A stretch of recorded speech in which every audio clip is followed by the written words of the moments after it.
नमस्कार, मी सुकेशनी आणि सुकेशनीज रेसिपीमध्ये तुम्हा सर्वांचं खूप खूप खूप मनापासून स्वागत. तर आज आपण खस्ता आणि खुसखुशीत समोसे कसे तयार करायचे ते बघणार आहोत. चला तर मग पटकन रेसिपीला सुरुवात करूया. खस्ता खुसखुशीत समोसा बनवण्यासाठी सुरुवातीला आपल्याला कोटिंग तयार करायचे आहे आणि त्यासाठी लागणारं साहित्य बघूया. इथे मी 1 वाटी मैदा घेतलेला आहे, 2 चमचे साजूक तूप घेतलेलं आहे, 1 चमचा ओवा घेतलेला आहे आणि चवीप्रमाणे मीठ घेतलेलं आहे.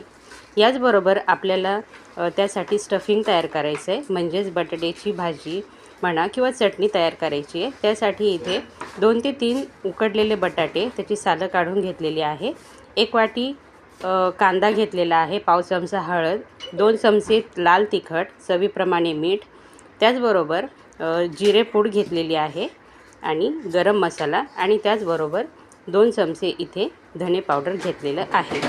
चला आता कृतीकडे वळूया. इथे मी एक बाउल घेतलेला आहे आणि यामध्ये मैदा घालत आहे. मैद्यामध्ये चवीप्रमाणे मीठ घालायचं आहे. याचबरोबर यामध्ये थोडासा ओवा घालायचा आहे, चवीप्रमाणे मीठ आणि 2 चमचे साजूक तूप यामध्ये घालायचं आहे. तुम्हाला हवं असेल तर तुम्ही वनस्पती तूपही यामध्ये घालू शकता. आता हे सर्व जिन्नस आपल्याला मैद्यामध्ये छानपैकी मिक्स करून घ्यायचे आहेत आणि मैद्याला आपल्याला रवाळ असं बनवायचं आहे. मैदा हा छानपैकी जाडसर रव्यासारखा झाला पाहिजे, जेणेकरून आपला हा समोसा छानपैकी खस्ता आणि खुसखुशीत होईल. तर इथे मी सर्व जिन्नस मिक्स करून घेतलेले आहेत आणि आता आपल्याला याचा गोळा तयार करून घ्यायचा आहे. यासाठी मी यामध्ये थोडंसं पाणी ॲड केलेलं आहे. पाणी एकदाच घालायची घाई करायची नाही आहे, अगदी थोडं थोडं पाणी करून इथे मी मैद्याचा गोळा तयार करून घेतलेला आहे. आपल्याला हा गोळा खूप असा घट्ट बनवायचा आहे आणि याला अर्धा तास रेस्टसाठी ठेवायचं आहे. दुसरीकडे मी इथे गॅसवरती कढई गरम होण्यासाठी ठेवलेली आहे आणि यामध्ये 2 चमचे तेल घातलेलं आहे. तेल इथे गरम होण्यासाठी ठेवलेलं आहे आणि याचबरोबर मी इथे 1 चमचा जिरं घेतलेलं आहे. जिरं छानपैकी फुलू द्यायचं आहे. जिरे छानपैकी फुलले की यामध्ये आपल्याला कांदा परतवून घ्यायचा आहे. कांदा हा गुलाबी आणि गोल्डन रंगावर येईपर्यंत छानपैकी परतवून घ्यायचा आहे.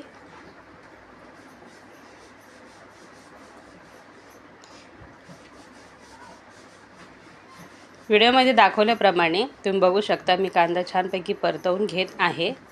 आपल्याला 4 ते 5 मिनिटं कांदा छान असा परतून घ्यायचा आहे. कांदा छानपैकी परततोच आहे तोपर्यंत तुम्ही चॅनलला सबस्क्राईब करा आणि चॅनलला सबस्क्राईब केल्यानंतर बेल आयकॉनवरती क्लिक करा. तर इथे कांदा आपला छानपैकी गुलाबी रंगावरती आलेला आहे. आता या स्टेजला आपण यामध्ये काही मसाले घालणार आहोत. सर्वप्रथम इथे पाव चमचा हळद घालायची आहे, त्याचप्रमाणे लाल तिखट, धने पावडर, याचबरोबर जिरे पावडर आणि गरम मसाला. हे सर्व मसाले आपल्याला छान मिसळून घ्यायचे आहेत. मसाल्याला छानपैकी मिक्स करून घ्यायचं आहे. 1-2 मिनिटं आपल्याला हे मसाले परतून घ्यायचे आहेत. याचबरोबर यामध्ये उकडलेले बटाटे आता यामध्ये कुस्करून घालायचे आहेत.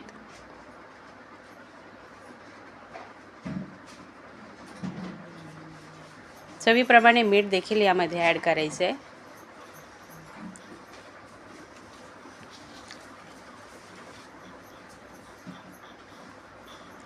मसाला 1-2 मिनिटं मी छानपैकी परतून घेतलेला आहे. तुम्ही बघू शकता तेल वरती आलेलं आहे. आता या ठिकाणी आपले हे मसाले छानपैकी शिजलेले आहेत. आता या स्टेजला आपल्याला बटाटे इथे कुस्करून घालायचे आहेत, जेणेकरून समोस्यामध्ये याचं स्टफिंग खूप छान लागतं. अशा प्रकारे मी सर्व बटाटे इथे चुरून घालत आहे. बटाटे याच पद्धतीने आपल्याला यामध्ये घालायचे आहे। तुम्ही चाकूने देखील याला कट करून घालू शकता।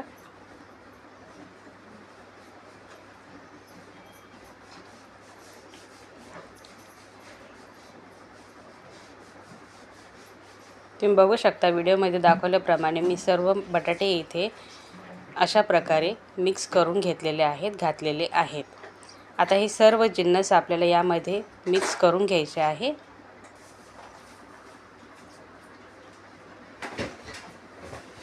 याचबरोबर आपल्याला इथे बारीक चिरलेली कोथिंबीर देखील ॲड करायची आहे। सर्व जिन्नस मिक्स करून घ्यायचे आहेत।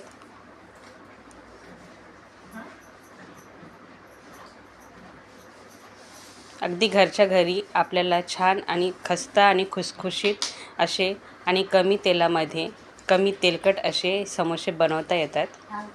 तर इथे अर्धा तास झालेला आहे आणि तुम्ही बघू शकता इथे मैद्याचा गोळा मी इथे ठेवलेला होता, तो देखील आता आपल्याला हलक्या हाताने थोडंसं मळून घ्यायचं आहे। एखाद मिनिट मी याला छान असं मळून घेत आहे, तुम्ही बघू शकता। आता हे थोडंसं सेलसर झालेलं आहे। आता यामधून आपल्याला याचा छोटासा गोळा घ्यायचा आहे। लिंबा एवढा गोळा मी याचा घेत आहे।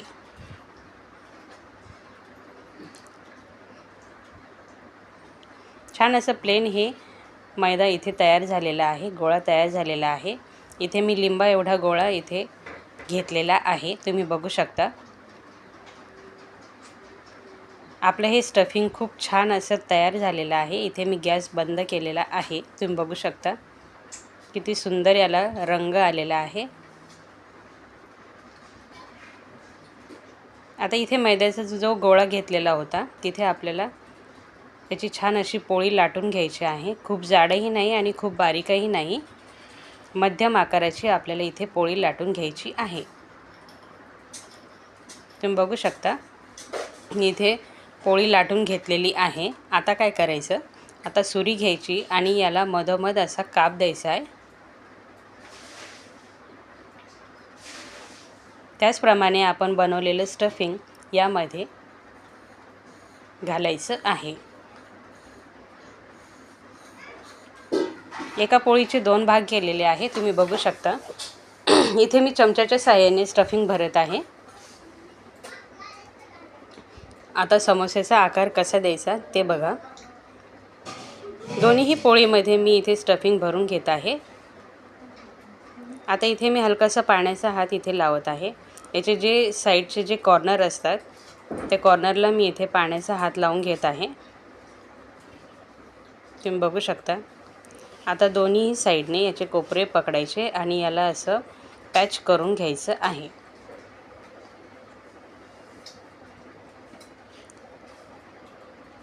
व्यवस्थित असं आपल्याला पाण्याचा हात लावून हे स्टफिंग बाहेर येता कामा नये, असे छान असं याला पॅच करून घ्यायचं आहे।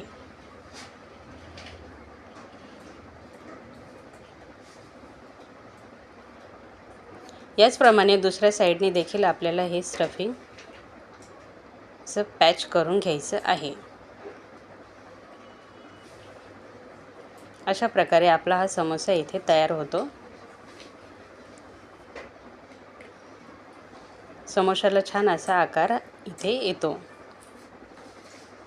याचप्रमाणे आपल्याला दुसरा देखील समोसा इथे तयार करून घ्यायचा आहे। याच्या कॉर्नरला असं पाणी लावून घ्यायचं आहे, जेणेकरून हे चिकटतील।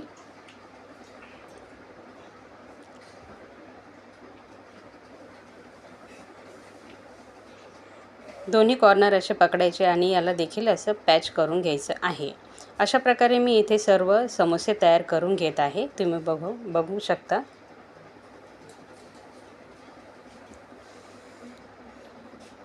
दुसऱ्या बाजूने देखील आपल्याला हे पॅच करून घ्यायचं आहे।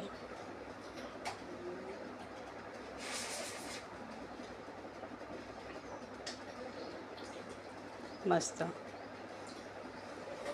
दुसरा देखील समोसा इथे तयार आहे, तुम्ही बघू शकता। अशा प्रकारे मी इथे सर्व समोसे तयार करून घेत आहे। तर इथे कढईमध्ये मी तेल गरम होण्यासाठी ठेवलेलं आहे। गॅसची फ्लेम खूप हाय करायची नाही आहे. लो टू मीडियम हीटवरती आपल्याला हे तेल गरम करायचं आहे. तेल हे खूप कडकडीत असं गरम करायचं नाही आहे. अगदी लो टू मीडियम याच्यावरती आपल्याला हे तेल गरम करून घ्यायचं आहे. आपलं हे तेल गरम झाले की नाही आपल्याला चेक करायचं आहे. यासाठी मी इथे मैद्याचा छोटासा तुकडा यामध्ये घातलेला आहे. आपलं तेल अजून इथे छान असं गरम झालेलं नाही आहे. तेल इथे छान असं गरम झालेलं आहे आणि आता मी यामध्ये समोसे तळून घेत आहे. तर तुम्ही बघू शकता मी इथे एक समोसा यामध्ये घातलेला आहे आणि तो छान असा तळून घेत आहे. गॅसची फ्लेम इथे अजिबात वाढवायची नाही आहे.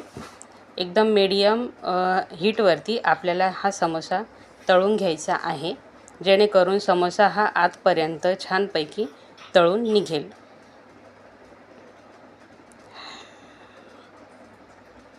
तर तुम्ही बघू शकता इथे समोसा हा तळलेला आहे. याचप्रमाणे मी दुसरे देखील समोसे यामध्ये तळून घेतलेले आहेत.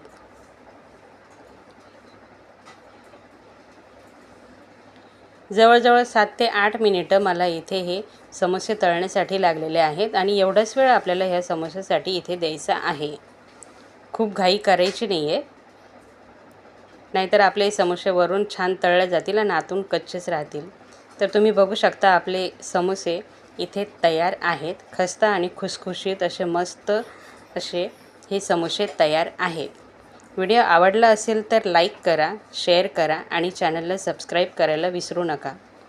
वेळात वेळ काढून तुम्ही हा पूर्ण व्हिडिओ बघितला याबद्दल तुमच्या मनापासून खूप खूप खूप धन्यवाद.